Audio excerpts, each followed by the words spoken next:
Assalamualaikum, my name is Muhammad Saiful Azrel bin NORAKMAR. In this video, I will talk about United Nations Security Council. The United Nations Security Council is one of the key of the United Nations system, and it is responsible for maintaining international peace and security. And what that means is that the Security Council is responsible for encouraging the peaceful or settlement of disputes, for creating peacekeeping operations, and even for authorizing the use of military force. So obviously the United Nations Security Council is very important world body.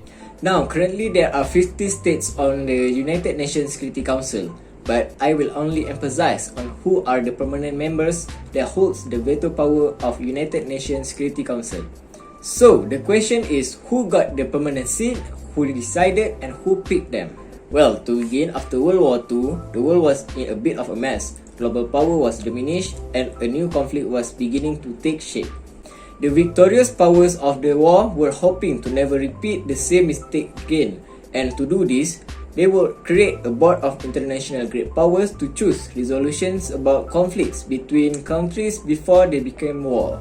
This board was to be the UN Security Council, and unlike the failed League of Nations before, the people who came up with the idea were on board this time.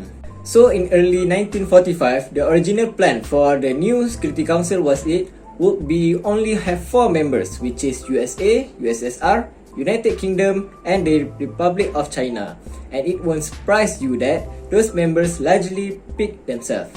Now for the US and China, this arrangement worked fine. But for the USSR and Britain, there were some issues that needed to be worked out. For the USSR, they saw the new council as being dominated by the US and saw it as anti-communist behavior. They wanted another nation on the council that would say no to the US, and in response, the US did several things to alleviate the USSR's concern as a compromise on membership.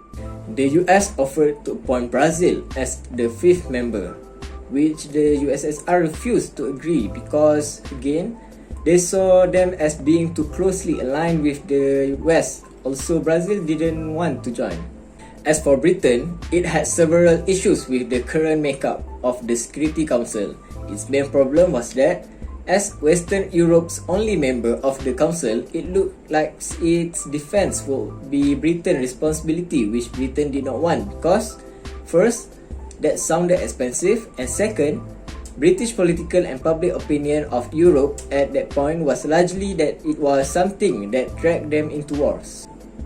This situation pushed France as the 5th member. The reason was that France wanted a major voice in international relations and would happily to do the things that Britain did not feel like.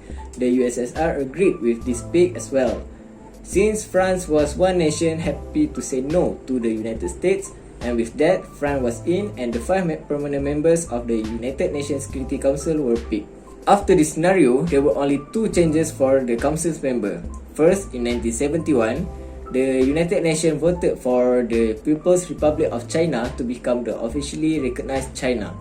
The second time was in 1991, when the USSR entered a phase of no longer existing, and as such, Russia took up the USSR's former place, thus giving the modern permanent membership of the United Nations Security Council. However, recently the veto power has been criticized for its undemocratic nature.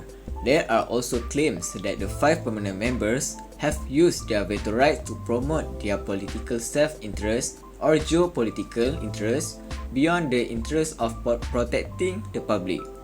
The influence of this enormous veto power has also been cited as the cause of the UN ineffectiveness in preventing and responding to genocide, terrorism, and human rights violations. Various countries outside the veto, such as the Non-Aligned Movement and the African Union, have proposed restrictions on veto power.